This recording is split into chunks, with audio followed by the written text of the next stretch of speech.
Hey everybody, hope you're having a good day today. Um, this is Cheap Comic Collector. My name's Rob, and this is episode 211, 211. Today we're going to be going through a trade with Josh.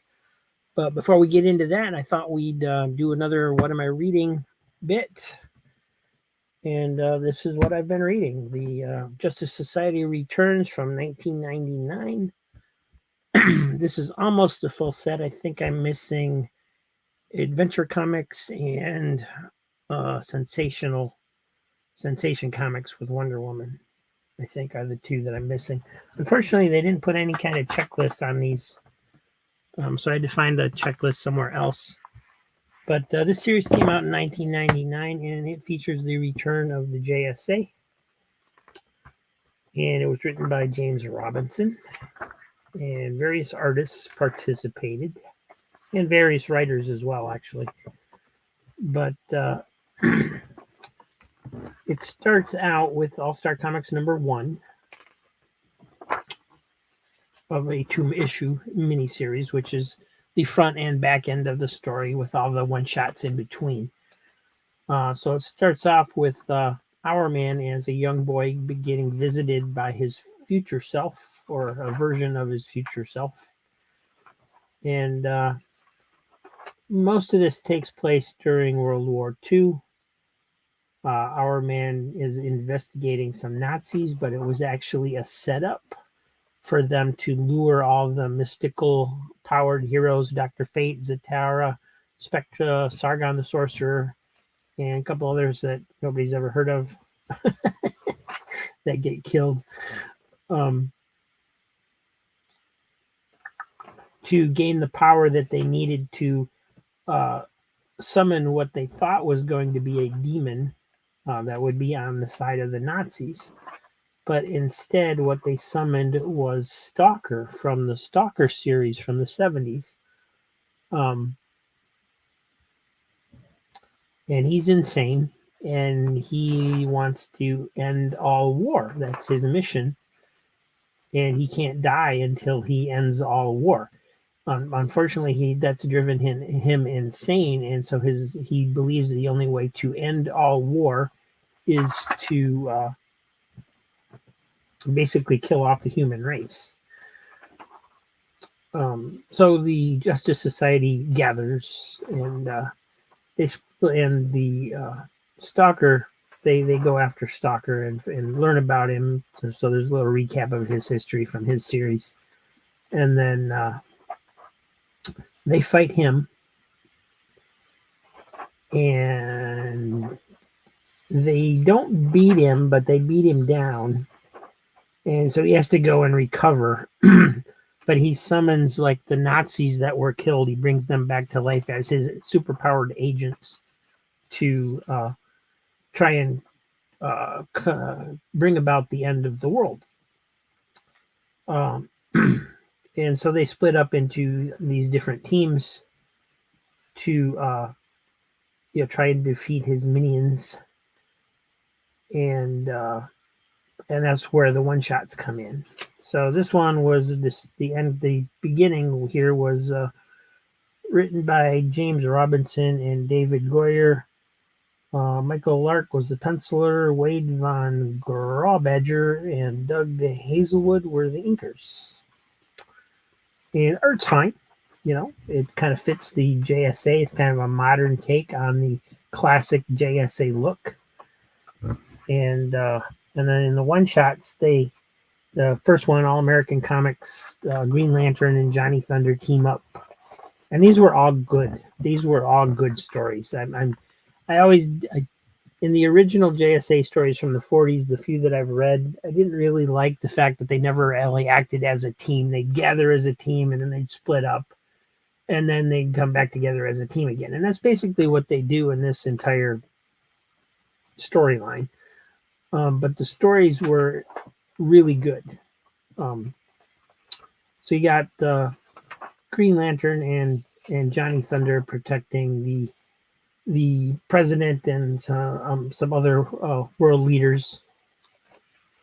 And this is the bad guy that shows up. They don't really give them names, I don't think. I don't remember them having any special names. And so obviously they win their battles. Basically, the one shots are pretty much all the same, except for the humanity that they write into the stories, which makes them special. They defeat the bad guy, and then Dr. Occult shows up to transport them to the final battle with Stalker. And that's kind of just how the way the stories go. This one was written by Ron Mars with Eduardo Barreto as the artist, and it was a fine story. If that wasn't a good story, I might not have read the rest of them. So I decided to read these to see if I wanted to keep them or not, because I've been keeping all the JSA ones, the series and the classifieds and all that, all those series. But I hadn't ever read this, and I heard a lot of good things about it, so I thought I'd check it out, and it turned out to be really good. This issue, National Comics #1, stars The Flash and Mr. Terrific. Never really read Mr. Terrific before, so he was kind of interesting the way they wrote him. This was written by Mark Waid. Aaron Presti was the artist. And again, great art. Decent.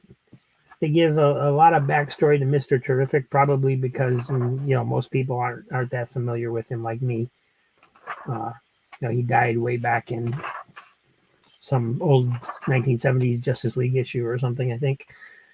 And but they talk about his backstory and how his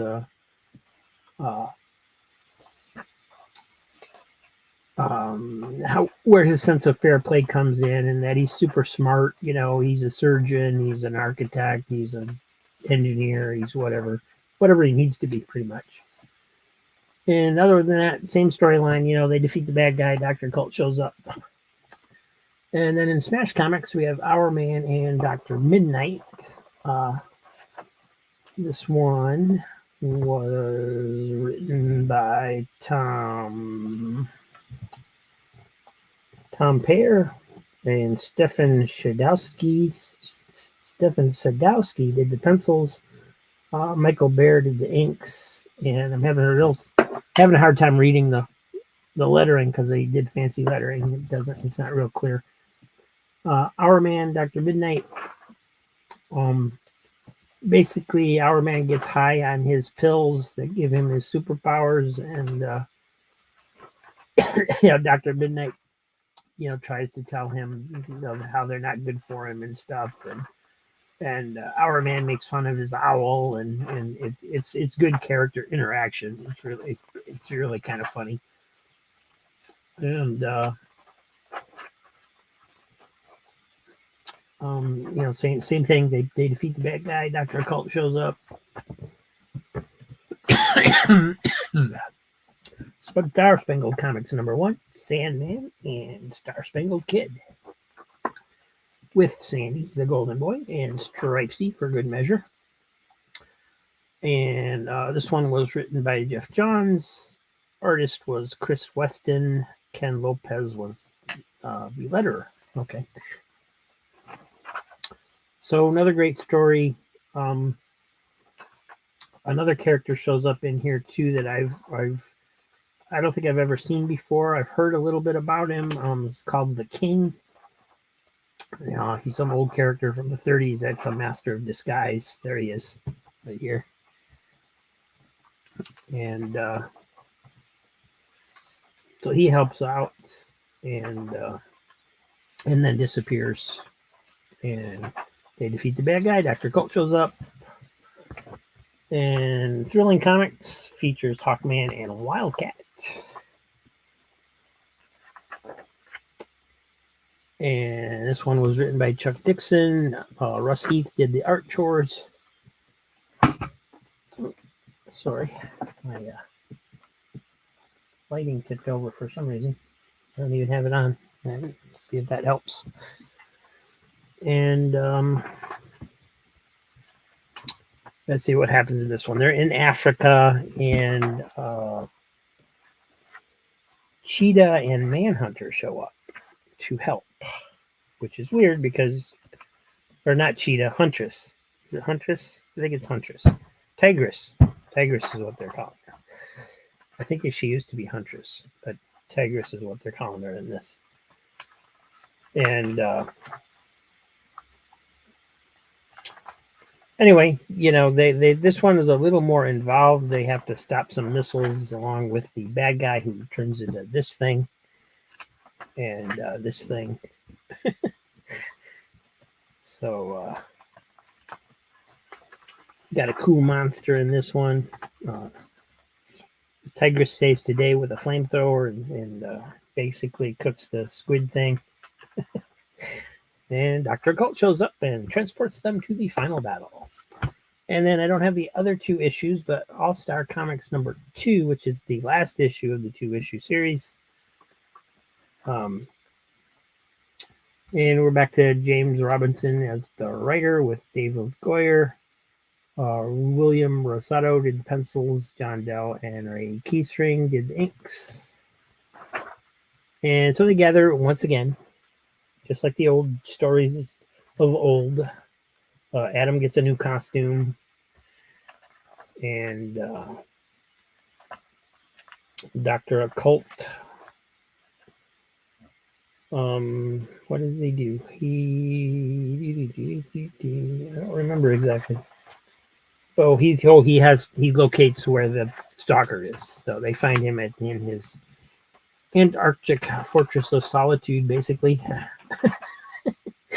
And it's just a old castle or something that he's built. And they attack. And they're losing. And they're losing. And they're losing. And Johnny Thunder actually kind of saves the day. Not the Thunderbolt, Johnny Thunder.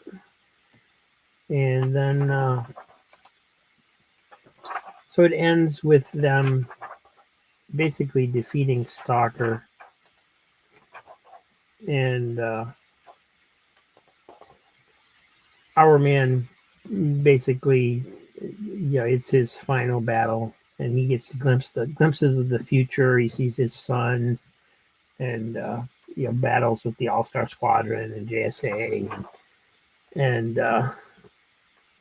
And then somewhere here, his future self shows up once again.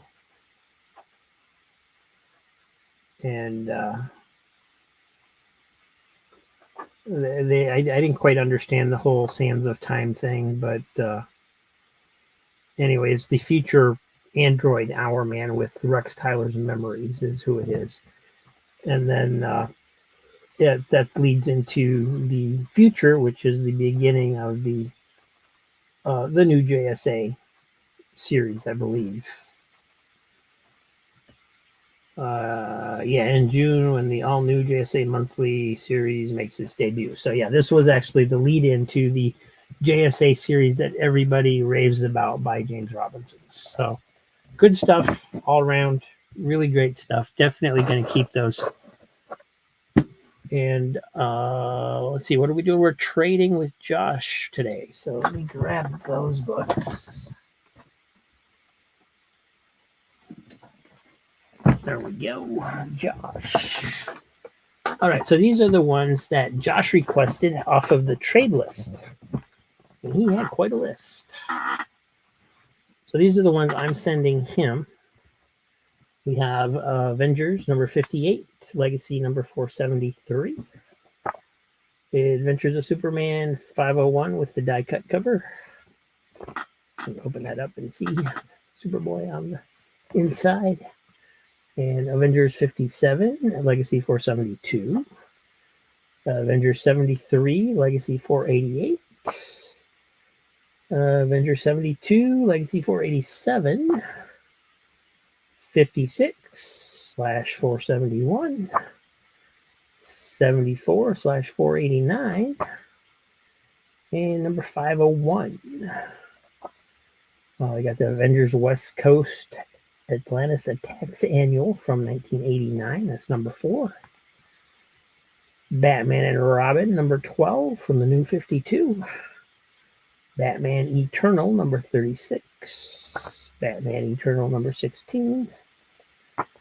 Birds of Prey, number 70 from 2004. Number 71. Nice cover there. Nice cover there. Number 73.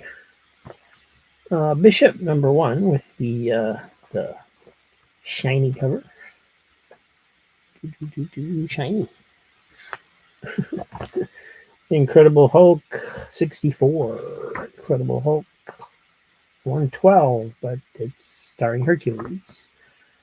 JLA 125 from 2006. Journey into Mystery with featuring the Lost Gods, number 503. Justice League 24. Justice League 42. Justice League Annual, number 1. And Legion of Superheroes, number 6. This is the last Legion of Superheroes series they did, I believe. Millennium, number 7. Millennium, number 4. Peter Parker Spider-Man, number 25. Secret Empire, number 1. Secret Empire 0. Sensational Spider-Man, number 40. Superman Man of Steel 20. Superman Man of Steel 22. The die-cut cover. Let's open that up and see Steel inside. And Superman Wonder Woman Whom Gods Destroy, number 1. Extreme X-Men, number 35. X-Men number 14. It is in the bag, but no trading card. Legion Annual, number 3. Grimjack, number 46. Grimjack 37. Grimjack 34. Grimjack 33. And, oh, I'm all crooked here. Why am I crooked? Camera must be crooked. Hold on. Weird. Justice League America 28. Spectra 19. Spectra 17. This is the 1988 series. Number 10. Number 6. Number 2. Blue Beetle 4. Camelot 3000, number 5. And number 1. Nice copy of number 1. Action Comics number 5 from the New 52. Crypto on the cover. And Crypto's looking kind of wolf-like on that cover. This one is Action Comics 713. Convergence Action Comics number 2.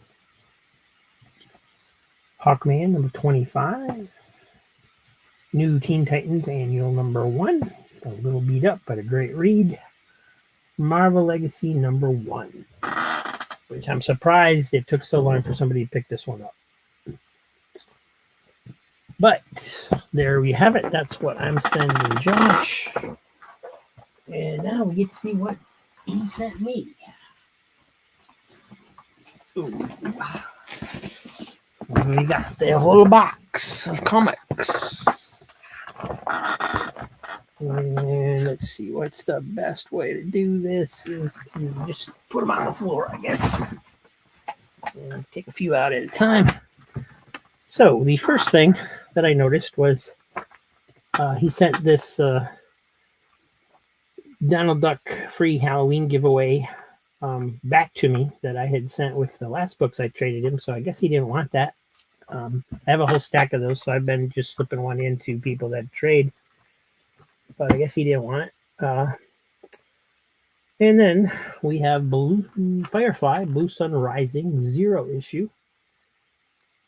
I know a lot of people talk about the Firefly TV series. I've actually never seen it. So this one doesn't mean a whole lot to me, but probably does to some people. And this one threw me a little bit. I thought this was an issue of Captain Britain, but it's actually Excalibur number 24. It's a Walmart variant, and it has the Joe Jusko Marvel Masterpiece card on the cover. That's what that is. So that's pretty cool.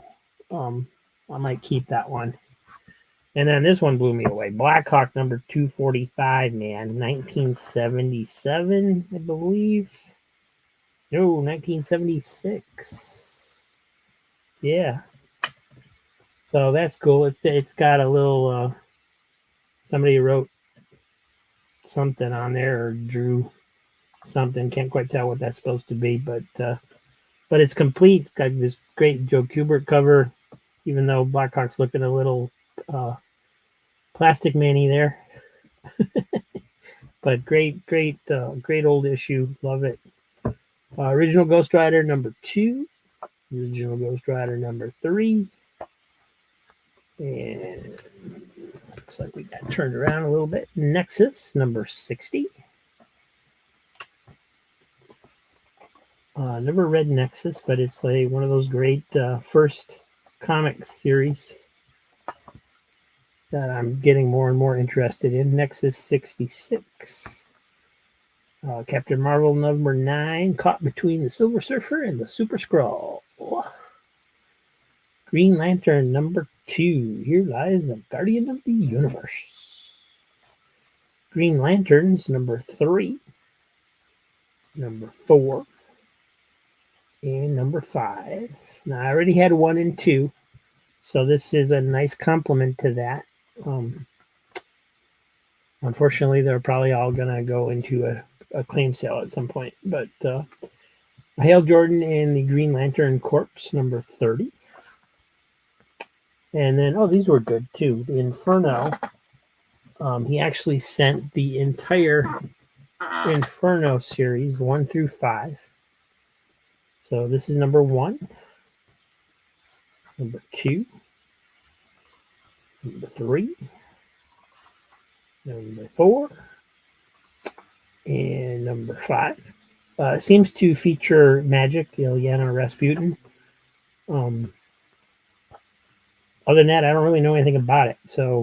But the complete series is here, so I'm gonna keep that at least until I read it. Gonna go in my reading pile. And then this is Nova number 20. And JSA Classified number 4. Needed that one. Aquaman, Sword of Atlantis, number 49, number 51, number 55. Shadow Strikes, annual number 1 from 1989. World's Finest, Superman Batman, number 27. Robin, number 154. I mean, these are great books. He obviously's been watching all the episodes and knows exactly what I like. Titans, number 23. End of an Era. It's got the original Titans on the cover, so I might keep that one. I've actually been thinking about keeping the entire Titans series because I saw when I was putting this one in the list that I actually have a good chunk of this series. So I might end up keeping those two. Legionnaires, End of an Era. Lots of ends of an eras, apparently. That's number 17. Another Nexus issue, number 11. Young X-Men, number 10.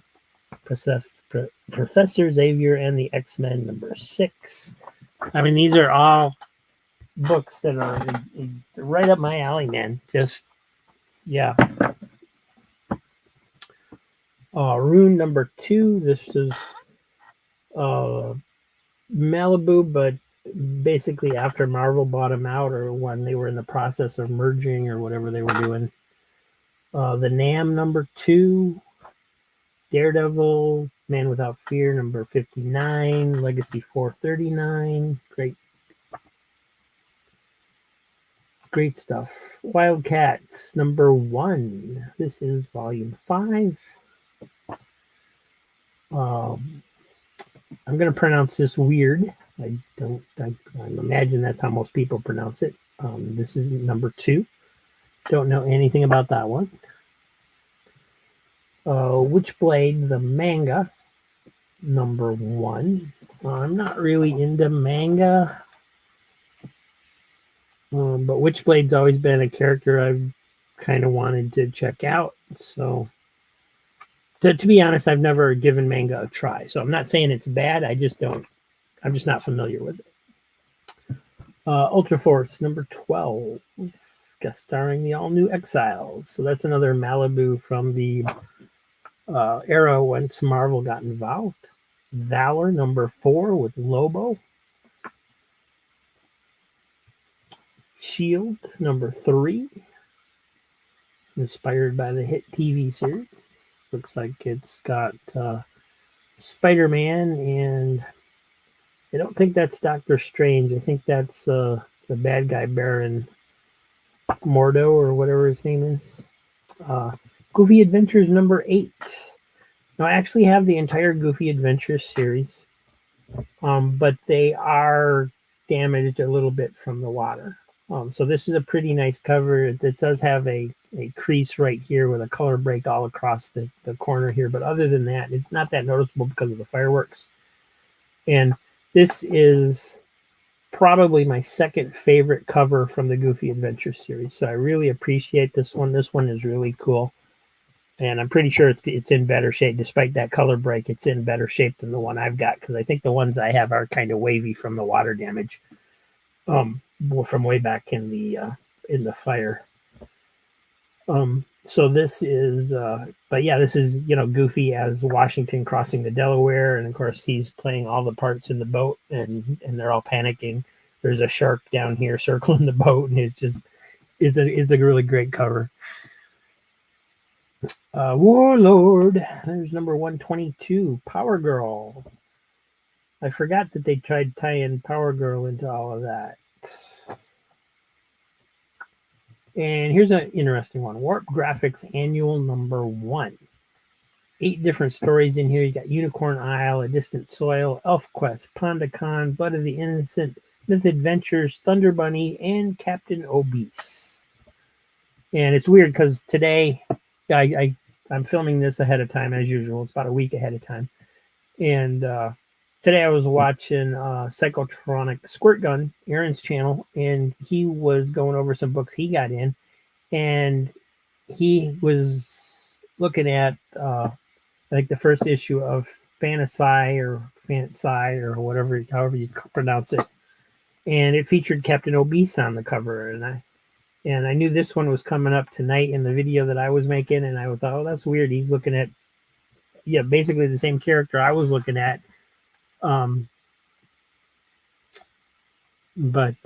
So anyway, I just thought that was a strange coincidence. But there's Captain Obese in color. The Heavy Adventures of Captain Obese.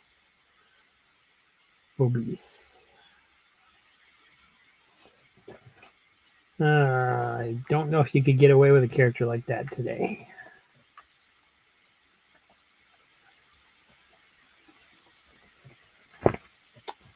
Probably could if he was gay. Little White Mouse, number 1, series 3, from Blue Line Pro Comics. This looks like another manga. It's black and white. I don't know anything about this. Looks interesting. Looks like it could be fun. Got some sketchbook things in the back. Alrighty. And Mr. X, number 1. This one I had a little bit of a hard time finding because it's actually from a Canadian publisher, Vortex Comics. And it's in black and white as well, but there's very little information. There's no date information on here. There's no, little in the little printing that tells you who publishes it and stuff. There's none of that in here. I take that back. There is something right here that's almost impossible to read because it's printed in a weird color that doesn't show up in my dark house. Mr. X, Volume 2, Number 1, 1988. published by Vortex Comics, West Toronto, Ontario, Canada. So, anyway, that's the first issue of I don't know, I think it went for 30 issues, something like that. Myth Adventures, number 10. These are fun. I enjoyed these. This is from Warp Graphics as well.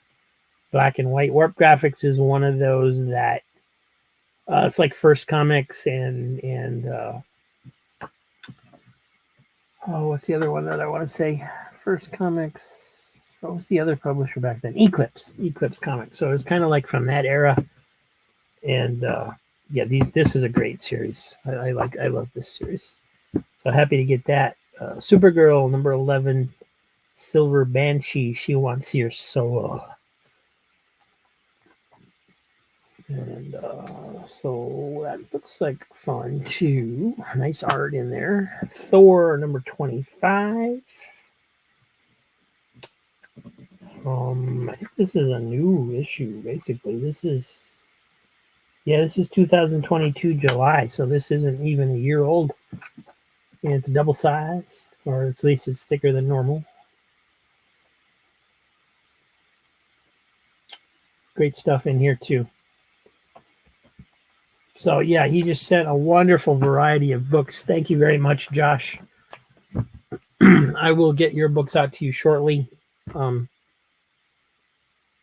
Let's see, I'm only about a week ahead of time, so you should probably have them by the time this airs, but if you're not, it should be right around the corner. I haven't decided what to do with these because a lot of them will fit my collection, a lot of them won't.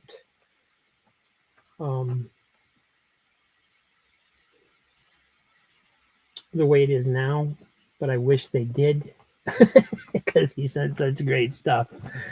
So I think what I'm going to do with these is I'm going to, other than like the ones I'm going to put in the Infernos that I'm going to put in, I'll go through it and I'll take the ones that fit my current collecting criteria. I'll pull those, put them into the collection, and I'll do the Inferno ones into the reading pile.